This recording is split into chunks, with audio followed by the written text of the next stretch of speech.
Primeiro livro dos Reis, capítulo de número 20.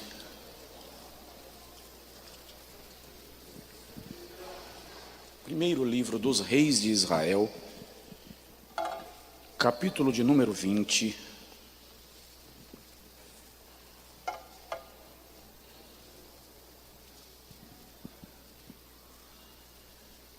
Nós vamos ler alguns versículos. Primeiro nós vamos ler do versículo 20 ao versículo 23. Capítulo 20, versículo 20 ao versículo 23. Todos encontraram? Podem dizer amém. Quem tiver com dificuldade, pede ajuda aí. Não é um livro que a gente lê com muita frequência, então quem tem menos familiaridade com a Bíblia pode ter mais dificuldade. E eles mataram cada um o seu adversário. Então os sírios fugiram e Israel os perseguiu. Mas Ben-Hadad, rei da Síria, escapou a cavalo com alguns cavaleiros. E saindo o rei de Israel, destruiu os cavalos e os carros, e infligiu aos sírios grande derrota. Então o profeta chegou-se ao rei de Israel e lhe disse: vai e fortalece-te, arruma as tuas forças, atenta bem para o que hás de fazer, porque decorrido um ano, o rei da Síria subirá contra ti. Os servos do rei da Síria lhe disseram: seus deuses são deuses dos montes, por isso eles foram mais fortes do que nós. Mas pelejemos contra eles no vale, e por certo prevaleceremos contra eles. Agora versículo 28 e 29.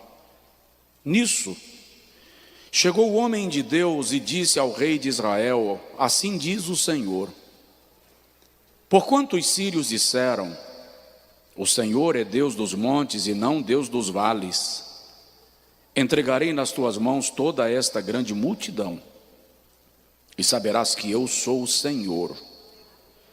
Assim, pois, estiveram acampados 7 dias, uns defronte dos outros. Ao 7º dia a peleja começou, e num só dia os filhos de Israel mataram dos sírios 100.000 homens da infantaria. Diga amém. Agora coloque assim a mão no peito e diga comigo: Senhor, me faz entender a tua palavra. Amém. Pode sentar, querido, em nome de Jesus. Irmãos, esse texto é muito interessante. Eu quero falar um pouco com os irmãos nesta noite sobre o Deus dos montes e dos vales. O Deus dos montes e dos vales. Deus é Deus nos montes e é Deus nos vales. Diga comigo: o meu Deus é Deus em todo lugar. Deus é Deus nos tempos bons e nos tempos ruins.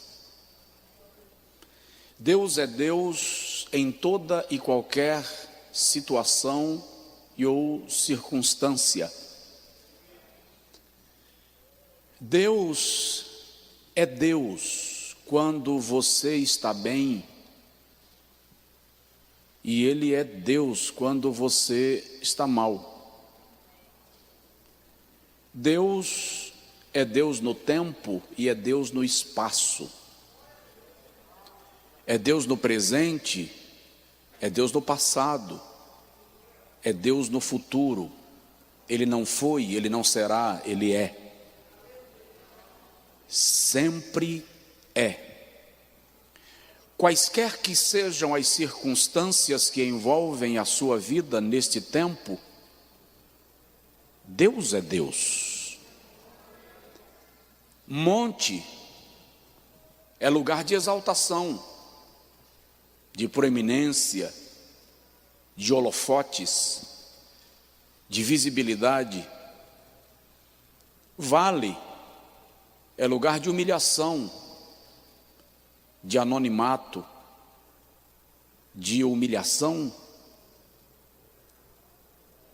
Mas Deus é Deus quando você está no monte e é Deus quando você está no vale. Quando você se sente o maior vitorioso do mundo, Deus é Deus. E quando você se sente o pó da viola sacudida, Deus é Deus. O texto que nós lemos traz para nós um momento marcante da história de Israel. A esta altura, a nação estava dividida em dois reinos. Já falei disso aqui algumas vezes. Reino do norte, chamado de Israel, e reino do sul, chamado de Judá. A capital do reino do sul era Jerusalém. A capital do reino do norte era Samaria. Neste tempo reinava sobre Israel o rei Acabe. Ben-Hadad era o rei da Síria. Diga comigo, Síria. A Síria era o império mais poderoso daquele tempo. Era uma nação imbatível, formada por uma confederação de nações, liderados por Ben-Hadad. E a Bíblia diz que Ben-Hadad veio para dominar Samaria e trouxe com ele 32 nações, compondo com ele uma confederação de reinos para esmagar a Israel. 32 reis, diz o texto, estavam com Ben-Hadad. Estes reis não enviaram apenas os seus exércitos, vieram juntos para a batalha. No contexto de guerra, a presença do rei dava um reforço tamanho à batalha, porque revelava aos soldados o comprometimento do seu rei com aquela vitória. A Bíblia diz, no texto que nós lemos, todo esse capítulo, se o irmão lê, diz que Ben-Hadad mandou uma mensagem para o rei de Israel. E na mensagem Ben-Hadad disse o seguinte: todo o teu tesouro é meu. O tesouro particular que você tem é meu, manda para mim. E todo o tesouro da nação é meu, manda para mim. Manda também as mulheres do reino e os vossos filhos. Por que as mulheres? Porque elas serviam para os soldados, e os filhos serviam como exército que seria treinado para próximas batalhas. Então Ben-Hadad quer de Israel o tesouro do rei, o tesouro do reino, as mulheres da nação e os filhos. A Bíblia diz nesse texto que Acabe, querendo evitar uma guerra, porque afinal de contas Israel não tinha condição de enfrentar a Síria. Então Acabe manda dizer ao rei da Síria que ele vai entregar todo o seu tesouro, e vai entregar o tesouro da nação, e vai entregar também o tesouro, ou as mulheres e os filhos. Quando Ben-Hadad recebe esta informação, ele não se dá por satisfeito, e ele manda dizer para Acabe: já me atendeste naquilo que eu quero, mas eu quero te informar que amanhã, a esta hora, os meus homens entrarão em Samaria e em Israel, e eles irão de casa em casa, de fazenda em fazenda, e tudo que houver nas casas que for aprazível a mim, eles me trarão. Note que na primeira determinação de Ben-Hadad, Acabe atende para evitar uma guerra, para evitar uma batalha. Ele já está entregando o seu tesouro pessoal, o tesouro da nação, as mulheres do reino e os seus filhos. Mas Ben-Hadad não se dá por satisfeito e ele diz a Acabe: agora eu quero tudo que for aprazível, que tiver algum valor em cada casa do território de Israel. Vamos lá aprendendo a primeira lição. Primeira lição a aprender aqui: não adianta fazer concessões para o inimigo. Ele não se dá por satisfeito. O inimigo não quer parte do que você tem, ele quer tudo. Você me entendeu? Diga amém. Se tiver alguém do seu lado e você puder se comunicar com esta pessoa, diz para ela assim: não faça concessões. Satanás não quer parte do que você tem, ele quer tudo. Está pedindo parte agora apenas para te fragilizar, para te vulnerabilizar. Quando você ceder, ele vai querer mais. Acabe decide consultar os anciãos, os príncipes, os líderes do povo, os conselheiros. E a Bíblia diz que os anciãos de Israel disseram a Acabe: não o atendas, prepara o exército para a batalha. Quando Acabe estava preparando o exército para a batalha, diz o texto, isso tudo está neste capítulo que nós lemos, a Bíblia diz que o Senhor enviou um profeta para falar com Acabe e disse: pode ir à peleja, porque eu vou te dar vitória sobre o rei da Síria. E Acabe pergunta: como o Senhor me dará a vitória? E o profeta responde: o Senhor vai usar os príncipes das províncias, das aldeias, os cabeças das tribos. E Acabe pergunta: eu espero o ataque da Síria ou ataco primeiro? E o Senhor disse através do profeta: ataca primeiro. E Acabe atacou o exército da Síria, composto por 32 nações, e a Bíblia diz que Israel prevaleceu, porque o Senhor estava com Israel. Você vai prevalecer. Mas vamos aprender algumas lições aqui. O profeta diz para Acabe: agora que você venceu, não regala-te, não descansa, te prepara. Você tem um ano para se organizar. Aproveita bem o ano que está à tua frente, porque o rei da Síria vai voltar. Então, te fortalece e te organiza. Primeira lição: se fortaleça, se organize, veja o que precisa ser posto no lugar. Segunda lição que nós vamos aprender aqui: quando o profeta diz a Acabe que o rei da Síria vai voltar, ao mesmo tempo, os soldados de Ben-Hadad estão dizendo para ele assim: olha, Israel só prevaleceu contra nós porque o Deus a quem eles servem é Deus dos montes. Muda a estratégia e da próxima vez vamos atacar no vale. Porque sendo o Deus de Israel o Deus dos montes, no vale eles não prevalecerão. Qual é a lição aqui? O diabo vai mudar a estratégia. Ele já te atacou uma vez, ele vai mudar a estratégia. Você está me entendendo?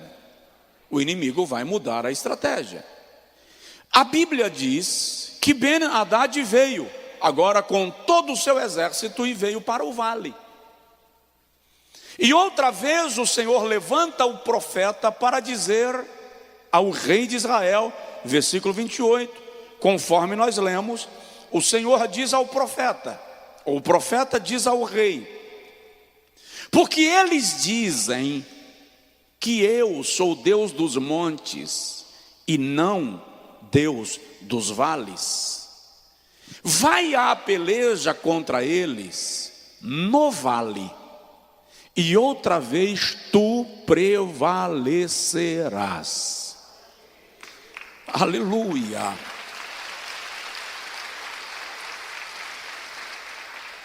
A Bíblia diz que outra vez Acabe pelejou, e outra vez Acabe prevaleceu contra Ben-Hadad, no monte e no vale. Por quê? Porque Deus é Deus dos montes e é Deus dos vales. Deus está conosco quando estamos em exaltação, e Deus está conosco quando estamos em humilhação. Deus está conosco quando todas as coisas nos vão bem, e Deus está conosco quando as coisas não nos vão tão bem. Deus é Deus em toda parte e em todo lugar. Só quem crê, adore a Ele nesta noite, porque Ele merece, Ele merece. Mas eu quero fazer algumas considerações com você nesta noite sobre estar no monte e sobre estar no vale. Primeiro eu gostaria de destacar para os irmãos, só para nosso lembrete e atenção, é que Satanás não tem medo de mim ou de você só porque estamos nos montes. O adversário não nos teme só porque estamos vivendo uma onda boa, só porque tudo está dando certo em nossa vida. Ele não tem medo de nós por causa do monte. Prova disto é que Sansão estava vivendo momentos gloriosos na sua história, e num lapso de comportamento foi atingido pela armadilha dos filisteus. Quando Satanás vai tentar a Jesus, ele tenta Jesus no monte. É só ler Lucas capítulo 4. Então, não é a minha posição que o diabo teme. É a nossa condição de submissão a Deus. Tá? Uma outra observação importante de se fazer é que nos montes também se travam batalhas. Diga comigo, nos montes também se travam batalhas. Às vezes você olha para alguém que você diz: ai, como eu queria estar no lugar daquela pessoa, como Deus abençoou aquele irmão. Ai, Jesus, aquele ali não tem um problema nenhum. Um dia uma irmã chegou para mim e falou assim: pastor, o senhor é tão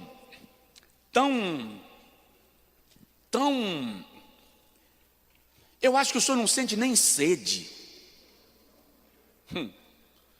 Eu disse para ela: ô, minha irmã, bebi muita água de torneira de rodoviária. Porque nos montes também se travam batalhas. Não pense que alguém que está numa posição elevada está vivendo na maré mansa. Rede, sombra e água fresca. Todo mundo tem as suas batalhas.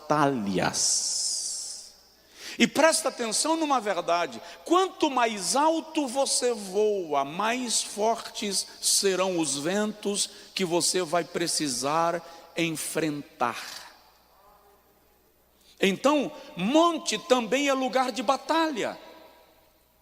Não pense que crescer vai te poupar, talvez te livre de alguns problemas, mas vai te apresentar outros. E os problemas serão proporcionais à altura que você está. Então, vigia. Uma outra observação importante de fazermos aqui é que não podemos esquecer que é Deus que nos coloca em lugares altos. É Deus quem eleva. É Deus quem exalta, é Deus quem promove, é Deus quem abençoa, é Deus quem apresenta. Quando nós esquecemos quem nos levou ao lugar onde estamos, caímos no pecado da autolatria, do antropocentrismo. Começamos a idolatrar a nós mesmos, valorizar os nossos méritos em detrimento da bênção de Deus. Deixamos de entender que é o Senhor quem eleva, e aí nos tornamos soberbos, autossuficientes. Tem uma música muito conhecida que diz assim: quero ser como criança, te amar pelo que és, voltar à inocência e acreditar em ti. É poético, não vamos analisar a poesia, eu quero analisar uma frase. Mas às vezes sou levado pela vontade de crescer e torno-me independente.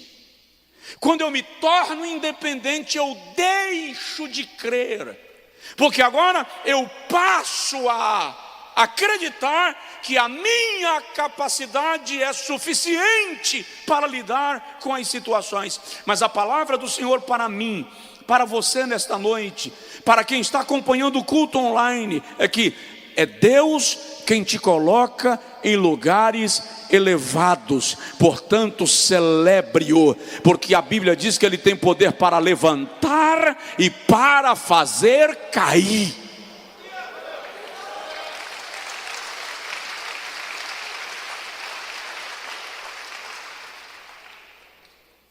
Agora, o que pode nos fazer despencar dos lugares elevados? Quais são as circunstâncias que podem nos fazer desabar dos montes? O que nós precisamos aprender com o monte, ou com a posição de elevação? Primeira coisa que pode nos fazer desabar dos montes é arrogância. Arrogância é o sentimento que leva o indivíduo a arrogar para si o direito que ele não tem, o mérito que não é dele e a posição que não lhe foi confiada. Ezequiel capítulo 28, versículo 12 ao versículo 14. Quando o profeta traz uma mensagem sobre o rei de Tiro, que alguns teólogos aplicam como uma profecia que aponta para Lúcifer, ou para o querubim ungido, o querubim que caiu, que despencou da presença de Deus. O Senhor diz assim: tu eras aferidor da medida. Sabe o que é ser aferidor da medida? Parâmetro, referência de perfeição. Toda a criação de Deus tinha naquele querubim o parâmetro, a aferição da medida. Mas a Bíblia diz: elevou-se o teu coração pela multiplicação da tua vaidade, diz o texto. A arrogância do querubim lhe fez cair do lugar elevado. Como eu posso aplicar isto a nós?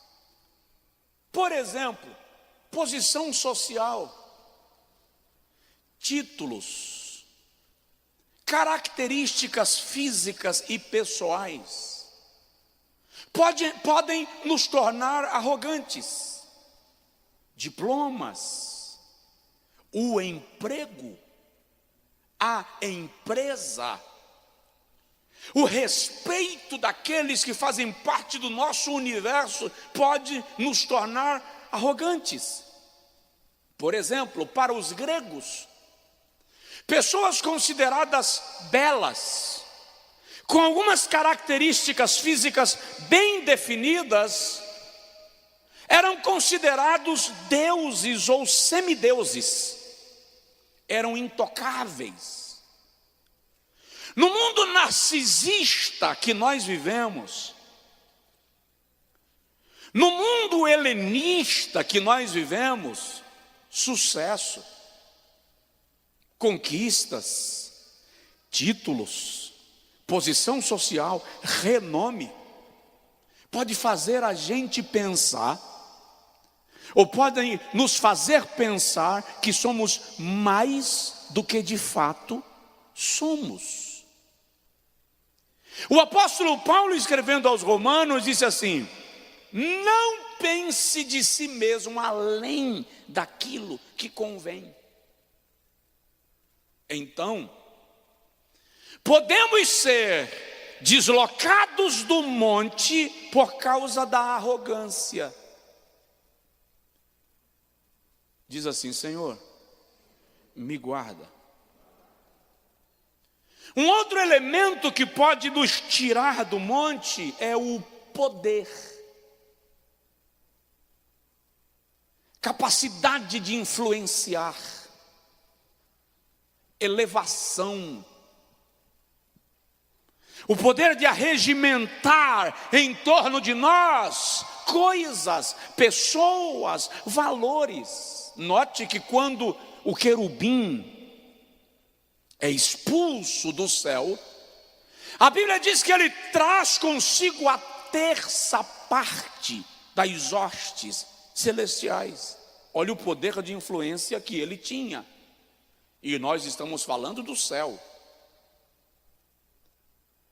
Ezequiel capítulo 28, versículo 14, o Senhor fala sobre isso. Por causa do teu poder te envaideceste. É preciso entender que não importa o quanto eu suba, Deus ainda está acima. Não importa o quanto a gente cresce, Deus permanece maior. Aleluia. Eu lembro que uma certa feita eu estava pregando num grande evento no Brasil, muitos anos atrás. Meu pai foi comigo.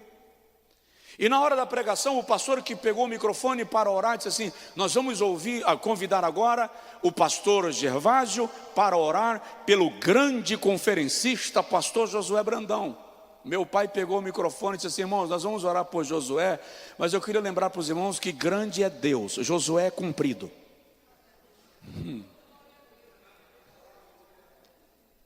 Chamaram uma certa feita pastor Estevão Ângelo de Souza para fazer uma oração. Ele era o presidente das Assembleias de Deus do estado do Maranhão. E alguém disse: vamos convidar o grande homem de Deus para fazer a oração. E ele permaneceu onde estava e não saiu do lugar. Falar, grande homem de Deus, pastor Estevão Ângelo de Souza. E ele não saiu. E como ele já estava bem velhinho, alguém pensou que ele não teria ouvido, sua audição já estaria falhando. E alguém chegou para ele, bateu no ombro e disse assim: pastor Estevão, é o senhor. Ele chegou perto do microfone e disse assim: quem for grande, ore.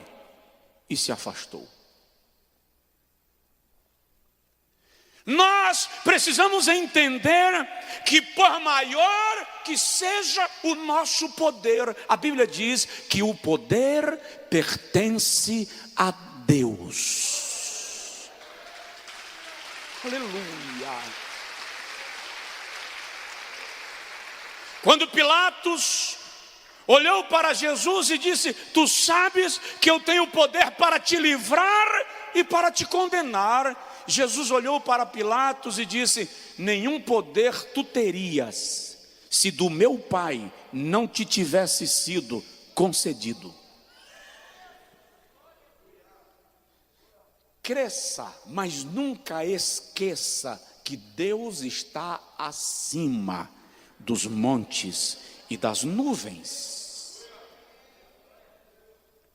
Um outro elemento que nós devemos considerar e que pode nos jogar fora do monte são bens, riquezas. O Senhor diz em Ezequiel 28:16: na multiplicação do teu comércio te corrompeste. É interessante que a palavra corromper aqui é literalmente apodrecer. Multiplicação do comércio em Ezequiel 28 é uma expressão que indica elogio, bajulação, exageramento, aquele excesso de bajulação em torno do indivíduo apodrece. Presta atenção, elogiar não é pecado, não saber receber o elogio é burrice. Palavra forte? Segura lá. Elogiar não é pecado, não saber receber o elogio é burrice. O que o texto está dizendo é que a causa do fracasso do querubim foi o excesso de autopromoção. É preciso tomar muito cuidado com a posição do monte, porque o Deus que eleva permanece acima e está medindo o coração daquele ou daquela que foi elevado. Muitas vezes nós achamos que os muitos elogios, que os muitos aplausos, que a bajulação é sinal de aprovação. E não percebemos quando os nossos pés resvalam por falta de prudência, porque achamos que estamos no lugar mais elevado. Então, Deus é Deus dos montes. Se o Senhor te elevou, se o Senhor te abençoou, não se constranja. Se você gostaria de elogiar alguém, não se constranja. O indivíduo, eu e você, é que precisamos aprender a receber elogios, tributando sempre toda honra e toda glória àquele que concede dons aos homens. É Ele quem dá. Diga comigo: Deus está comigo nos montes. Se tiver alguém do seu lado, profetiza para ele, diz para ele: o Senhor vai te elevar. Agora, dá para ele uma profecia mais forte ainda. Faz assim: cuidado quando o Senhor te elevar.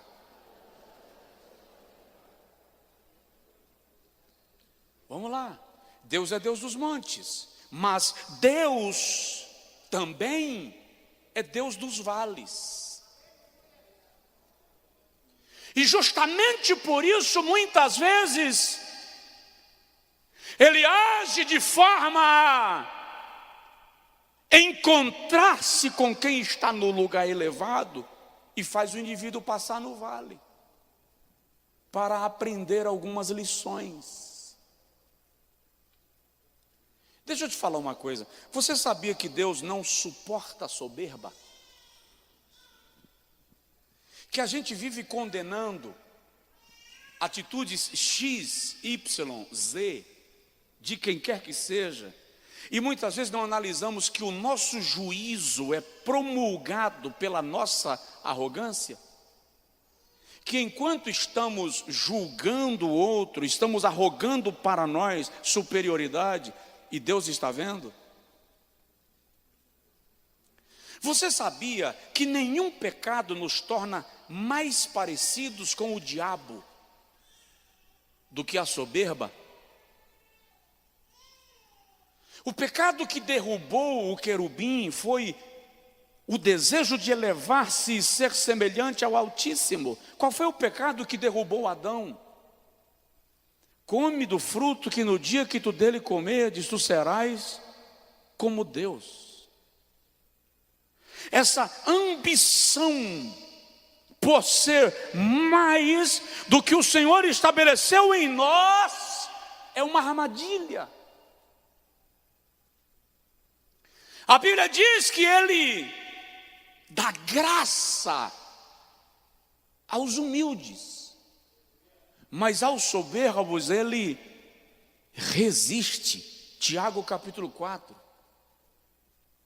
Por que que Deus não suporta a soberba? Primeiro, porque a soberba faz Deus lembrar-se de Satanás operando no homem. Todas as vezes que nós nos ensoberbecemos, revelamos o maligno operando na nossa natureza. Segundo, Deus rejeita a soberba porque ela é a tentativa da deidade do homem. É a eterna luta da natureza maligna querendo nos convencer que nós podemos nos tornar deuses. Somos criaturas, carne, mortais, temporais, finitos. Deus é criador, é eterno, é infinito. Ele é para sempre, de eternidade a eternidade.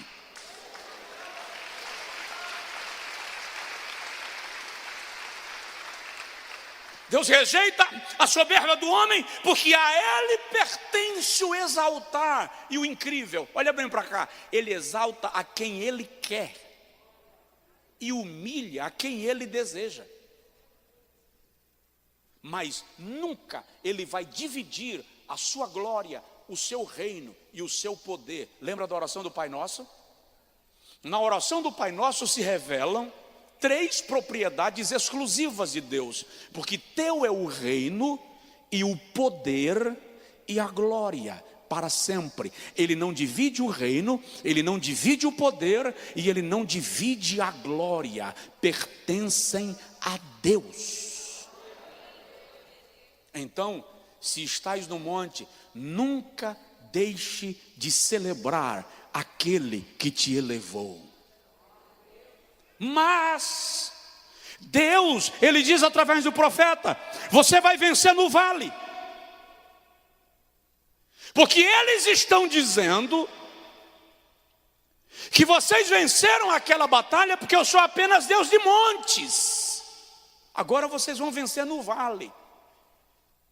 Fala a verdade, quem já passou no vale aqui? Levanta a mão assim discretamente. Assim. Irmão, e tem uns vales que parece que são mais estreitos. Na viagem que nós fizemos para Israel, nós entramos no túnel de Ezequias. O túnel de Ezequias é uma escavação feita dentro da rocha. Eu não lembro quantos degraus desce, mas desce muito. Só que dentro do túnel, para você sair do outro lado, você sai da Jerusalém Cidade Alta e já sai na Jerusalém Cidade Baixa. Tem uns pontos que, por exemplo, eu, que não sou tão magrinho mais, mas não estou lá tão elevado, precisei passar de lado. Então, eu lembro que numa outra caravana tinha um irmão um pouco mais robusto do que eu, que para passar precisou de ajuda, alguém teve que dar uns dois. E é tão estranho entrar lá, que da nossa caravana tinha um irmão que tem claustrofobia, e ele deu pane. e queria voltar a qualquer custo. O problema é que não dá para voltar. Por que não dá para voltar? Porque tem outras equipes, tem outras caravanas vindo atrás, e não tem nenhum ponto do túnel que dá para uma pessoa passar pela outra.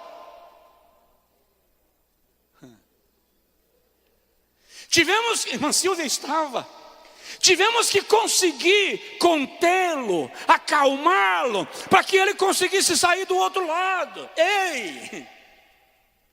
Tem vale que você entra e não dá para voltar, tem que sair do outro lado. Tem vale que você entra e não dá para alguém passar por você para te tomar a frente e te dar a mão. No máximo alguém vai conseguir te empurrar. Mas no vale, Deus está com você. Você não está só. Vamos fazer algumas considerações rápidas sobre o vale e a gente conclui. Segundo o livro dos Reis, capítulo 6, Eliseu estava no território de Israel quando o rei da Síria manda prender o profeta. Por que ele manda prender o profeta? Porque todas as vezes que o rei da Síria monta uma estratégia contra Israel, a Bíblia diz que o Senhor fala com Eliseu no seu quarto. E Eliseu manda dizer ao rei de Israel: não vai por esse caminho, vai por esse aqui. E o rei de Israel obedece e todas as vezes prevalece. O rei da Síria chegou no seu exército e diz assim: alguém aqui é traidor, alguém está denunciando nossas estratégias, porque o rei de Israel está saindo na frente. Um soldado levantou e disse: majestade, não tem traidor no teu reino. Acontece que no reino de Israel tem um profeta, que tudo que tu pensas no teu quarto, o Deus de Israel fala com ele. Ele vai e diz ao rei. E é por isso que nós estamos perdendo a batalha. O rei da Síria o que faz? Manda o exército para prender um profeta. Ei, um exército para prender quantos homens? Um exército para prender quantos homens? Você, na presença de Deus, vale por um exército.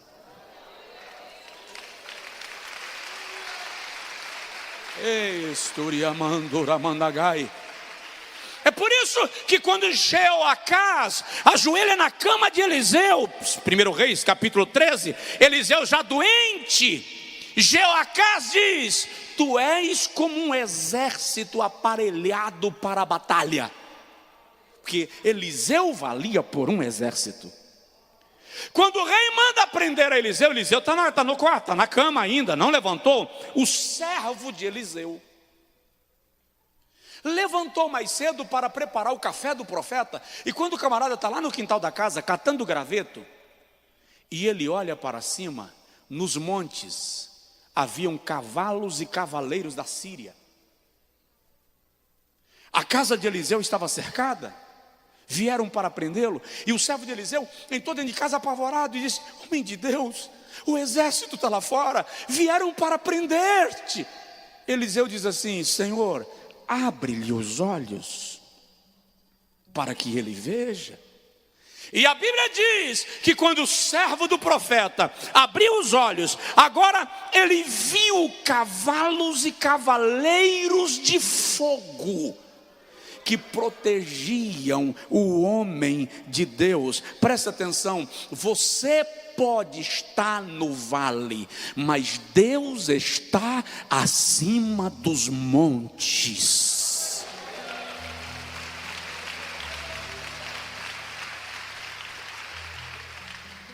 O Deus a quem nós servimos não perde o poder porque eu estou no vale.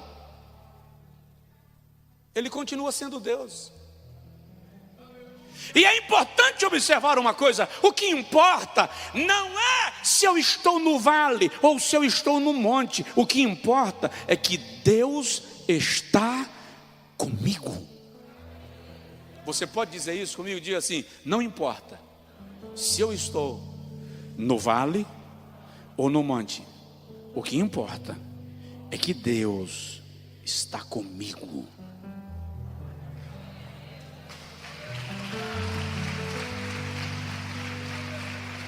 O salmista diz no Salmo 23 assim: ainda que eu ande pelo vale de sombra e de morte, não temerei mal algum, porque tu estás comigo.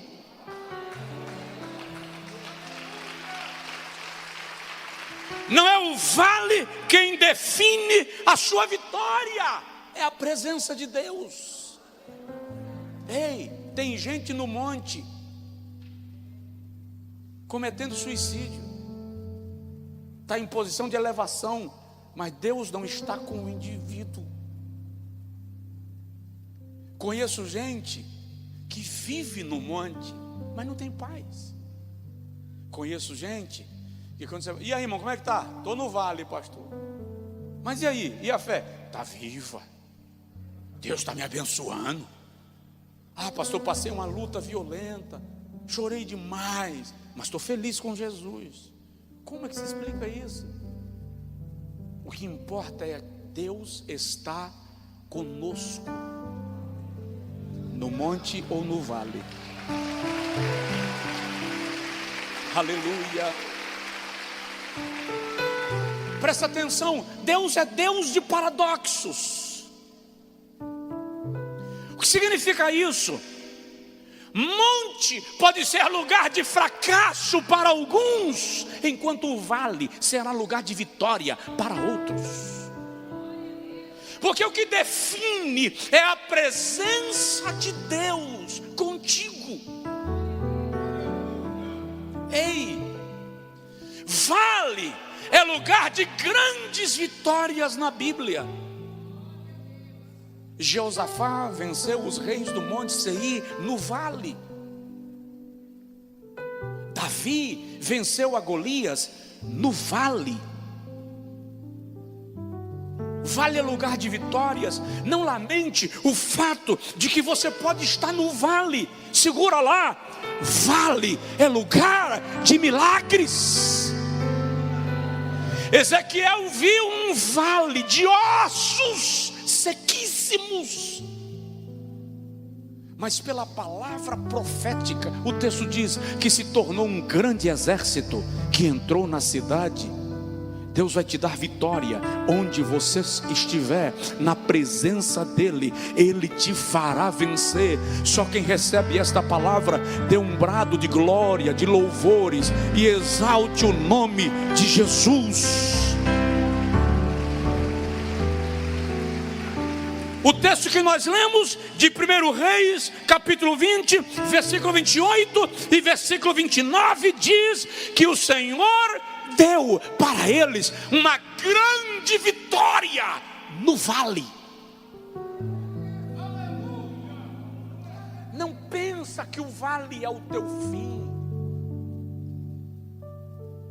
O Senhor te permitiu o vale para que você tenha o privilégio de conhecê-lo também no lugar do aperto, da dificuldade e do anonimato.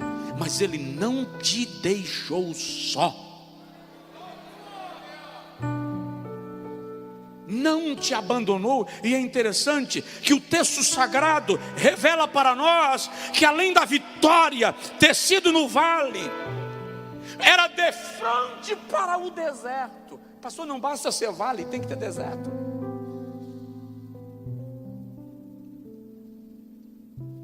O último versículo do livro de Lucas, capítulo 1, eu acho que é versículo 82, diz que João Batista crescia e se fortalecia nos desertos da terra. Ei, quando o Senhor te leva para o vale ou para o deserto, não é para te matar, é para te treinar. Porque só sabe se manter no monte quem passou pelo vale. Então, vale também é lugar de preparação para o tempo da exaltação. Sem reclamar, sem murmurar, sem xingar a vida. Você está sendo treinado pelo Senhor para o tempo que Ele preparou. José não assumiu o trono antes de passar pela prisão. Ele não administrou riqueza enquanto não aprendeu a lidar com a escassez. José não pôde governar pessoas enquanto não aprendeu a se livrar dos ressentimentos que as pessoas lhe causaram. As posições que Deus tem para nós são posições tão nobres que Ele nos dá o privilégio do treinamento para chegar à posição que Ele nos reservou. Davi foi ungido rei, mas só assumiu o trono 15 anos depois. E esses 15 anos, para que serviram, pastor? Treinamento, capacitação. Eu disse outro dia aqui, se Davi não tivesse um Saul, ele teria se tornado um Absalão. O Senhor disse a Abraão: olha para o norte e para o sul, para o leste e para o oeste, e toda esta terra eu te darei. Oh, maravilha, vou conquistar. Jeová disse: não, espera até que se cumpra a medida da iniquidade dos amorreus. Quanto tempo é isso? 430 anos. Mas como assim? Primeiro eu vou preparar a tua descendência, para depois ela possuir aquilo que eu planejei para você. Você já viu na Bíblia que todas as coisas contribuem para o bem? É que nós somos duros demais, nós somos insensíveis a Deus, porque se nós fôssemos mais sensíveis ao Espírito Santo, nós iríamos entender que até esse vale que você está passando agora tem um propósito. E infelizmente, a religiosidade ensinou a gente a perguntar por quê. Onde foi que eu errei? Onde foi que eu pequei? A religiosidade não ensina a gente a perguntar: Senhor, qual é o propósito? O Senhor está me treinando para quê? A religiosidade nos ensinou que quando nós convivemos com alguém que está passando por um vale, passando uma dificuldade, enfrentando uma enfermidade, enfrentando uma luta, enfrentando uma crise, nosso primeiro julgamento é: sei não, viu? Deus está pesando a mão. A gente não consegue entender que Deus está te treinando para o dobro. Você não me entendeu? Deus está te treinando para o dobro. Vou falar só mais uma vez, depois eu provo na Bíblia. Deus está te treinando para o dobro.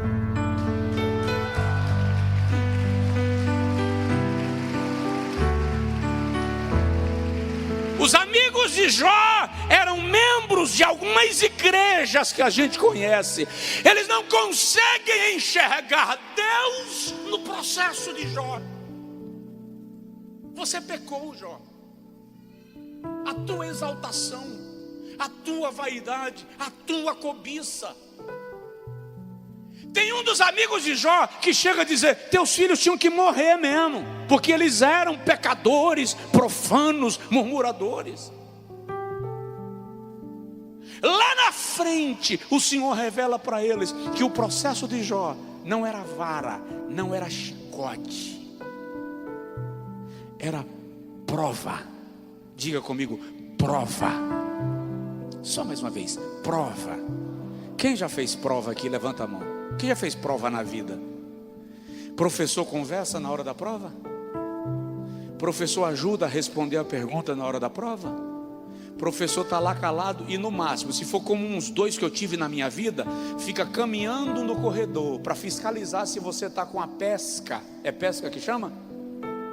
Na manga da camisa, na sola do sapato, dentro da pulseira do relógio,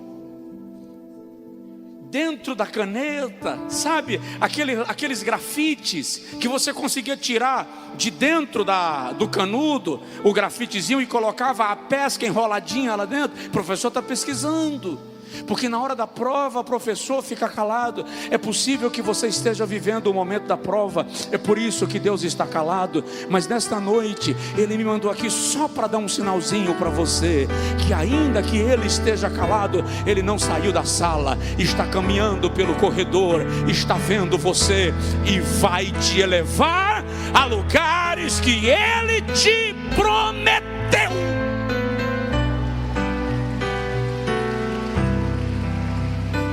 Fica de pé quem puder, por favor. Eu não sei em que lugar o teu filho está, se no monte, se no vale, mas eu sei o lugar que tu estás.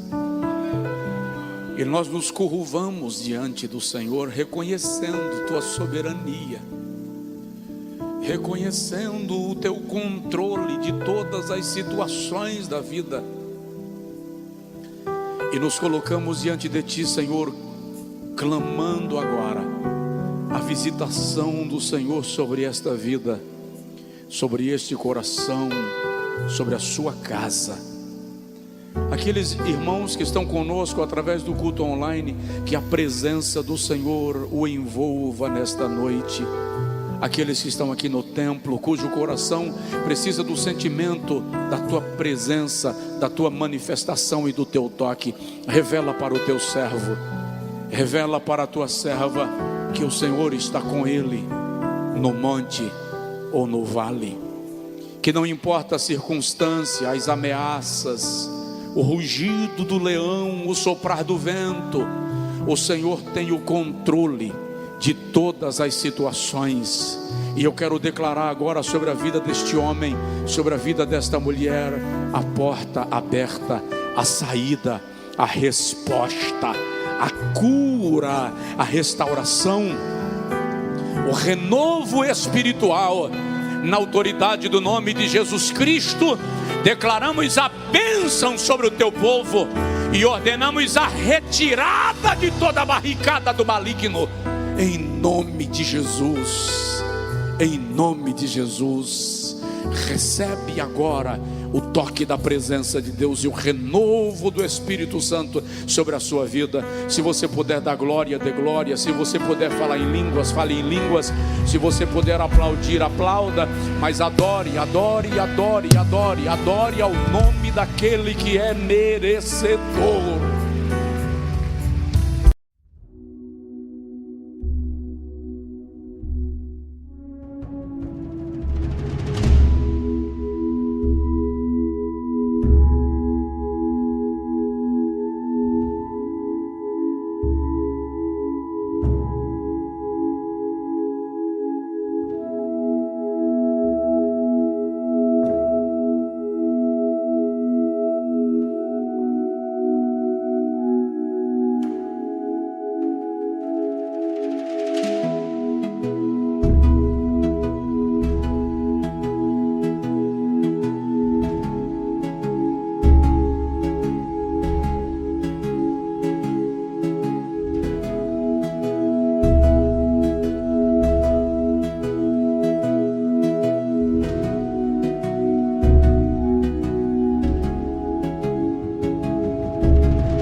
Aleluia, glória a Deus.